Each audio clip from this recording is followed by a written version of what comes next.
Okay, hello. This is a lesson on shading a sphere and mid-values and grays. So you can see up here I've made 1, 2, 3, 4, 5, 6, a chart of values, 6 being the darkest, 1 being the lightest, and how it corresponds to shading a sphere. So if you go over here, the highlight is 1, you have the light gray, the mid-gray, heavy gray, and then the core shadow, and then the cast shadow. 5 and 6. There will be a little bit of reflected light off of the bottom back onto the sphere, which I'll take away with a kneaded eraser once I start shading this. So what you want to do is you want to separate the sphere into regions.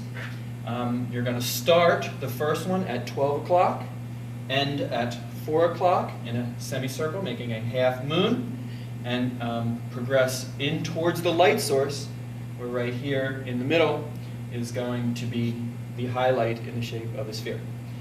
So we'll come over here and we'll start shading. Now the core shadow, the cast shadow is going to be the darkest, so you want to use the heaviest pressure. You can blend it in with your finger and even blend out the shadow a little bit, and you want to make sure that this value matches this value. You'll always work from darkest to lightest. And then you want to go to the number 5 here. Blend it in with your finger. I've done most of the work already. So we'll just go in here and start shading, and I'll talk you through it. Value number 4, you want to use the lightest. And also, if you need to, pick up some dark from here. Just can't get too dark, run the charcoal on there, pick it up with your finger, bring it over here. And then I've already done the 6, 5, and 4, so now I'm going to do the 3. See, I'm just picking it up with my finger. If, in fact, I just go ahead and mark it with the chalk or the charcoal, you can see that it may be a little bit too dark. So what I'm going to do there is get my kneaded eraser and pull it out if it's too dark.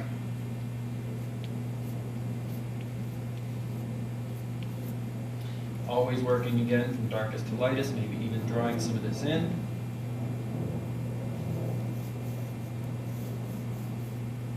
Trying to get the transition smooth. See, that was a little too dark again.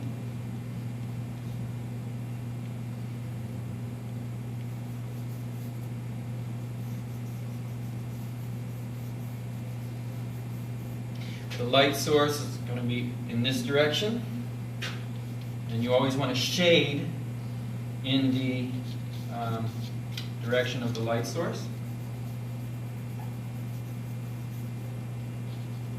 Filling in the areas that look like they may need it, and taking out areas that are too much.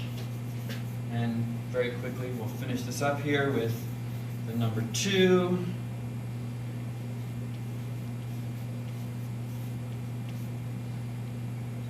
And then the number 1 we leave alone, and I will pull out the highlight, or the reflected light, or the highlight on the sphere with the kneaded eraser. Just a moment once I'm completely satisfied with how it's going. A little more dark in there. Okay. Then the highlight, I've already left a little bit there, but I'm just going to pull it up, and the highlight should be 1 shade lighter, usually. Because what happens is the light comes here, it bounces off the white reflects light, and back onto the sphere. And then I will just finally go around the edges, clean it all up.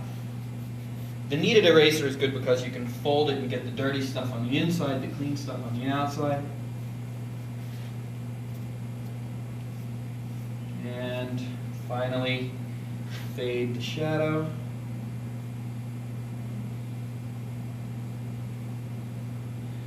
Always, always, always darkest at the core of the shadow, light in a curving pattern towards the edge. Clean it up and go back in with your darkest.